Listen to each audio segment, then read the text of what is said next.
Revive Brain Plus Stimulant-Free Focus Support. First time trying out this nootropic from Revive. So dosage is 5 capsules. I split my dosage up throughout the day. I take 2 in the morning with my pre-workout, depending on the pre-workout. 2 before I start my workday. Here's what they look like. They have a pretty pungent smell. Not sure what that's from, but we'll get into the ingredients.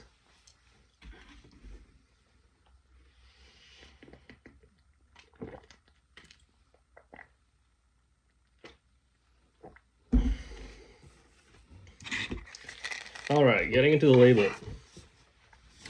I'm gonna skip all of the hair on my tongue. I'm gonna skip all of the vitamins, B6, folate, B12, niacin. Well, I hope all of you know what those vitamins are for. If not, you can do a quick search. Getting into the actual nootropic ingredients. L-Alpha GPC, 600 milligrams. Again, this supports acetylcholine production in the brain. Highly researched and efficacious nootropic supplement. Acetyl L-carnitine HCl, again, pretty standard. I'm going to skip through a couple of these, which I've talked about in other videos. L-tyrosine, I've talked about. Rhodiola rosea, I've talked about. Great ingredient. And of course, taking Rhodiola rosea pre-workout allows you to have less exhaustion from a cognitive standpoint post-workout.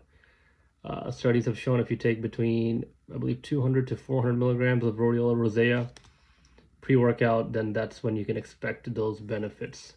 So great ingredient, and implore you all to take it pre-workout. So you can, of course, especially if you're like me, working out early in the morning and then you have to start your work day, Rhodiola rosea is an essential ingredient. Getting into alpha lipoic acid, I have done a short on this. Check it out.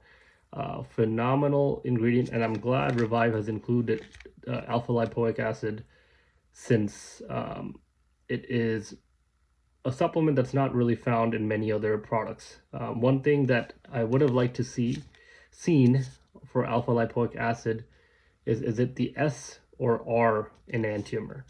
So I'm not sure. It could be the cheap one, but at least they put alpha lipoic acid in there. Cytocholine monosodium salt. Now this one you don't see very often. It's been shown to support cognitive function and improve memory and attention in many studies based on the NCBI studies, so the scientific literature in the treatment of cognitive impairment and other disorders of the nervous system. The evidence shows potential benefits of cognitive enhancement and treatment of cognitive disorders. So pretty compelling ingredient. Not sure if the studies are conclusive. I've looked at a few, but I'll get into the effects after that. Now, getting into phosphatidylserine. This is a pretty well-known, notorious ingredient. It's known for its potential to improve cognitive function, particularly in the elderly. So they've done studies in the elderly, and a review of the clinical evidence shows that phosphatidylserine improves cognitive performance and its benefits for age-related cognitive decline. Then getting into an ingredient that I've never seen before, pyroquinoline quinone, also known as PQQ. It's been studied for its neuroprotective and cognitive enhancing benefits. It may support brain health, improve memory, and protect against oxidative stress. So PQQ, in terms of its therapeutic applications, it's primarily been studied in neurodegenerative diseases, and there is evidence that shows its neuroprotective and cognitive enhancing attributes. Finally, lithium, which I've never seen in any of the nootropics that I have taken in the past. Low-dose lithium supplementation has been primarily investigated for, again, cognitive benefits, mood stabilizing effects, and it also has been shown to have neuroprotective effects along with boosts cognitive health. The only study I could find on lithium in the treatment of cognitive disorders was how lithium may affect cognitive functions and its potential therapeutic use in cognitive disorders. I'm not sure if this ingredient is really needed, but we'll get into the effects. So again, Revive supplements are not cheap. This is the first time I'm trying this out. So right off the bat, I think let's talk about dosing. 5 capsules is the total dosage. You shouldn't exceed that. It's really not required to take more than 5 capsules. Like I was saying, I split mine up throughout the day. I take 2 in the morning, 2 a little bit later in the morning, and then I'll take 1 later in the afternoon. What have I felt from taking the supplement?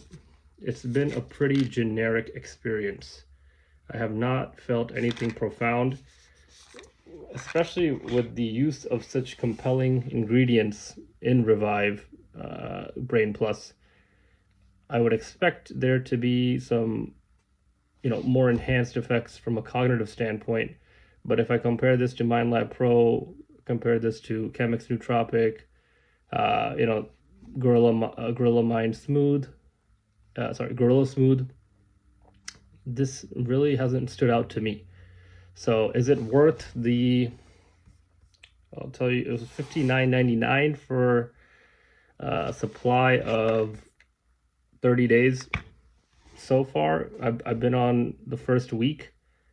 I would say no. That's my initial feedback, but I will do a follow-up review on Brain Plus later, probably when I'm close to finishing the bottle.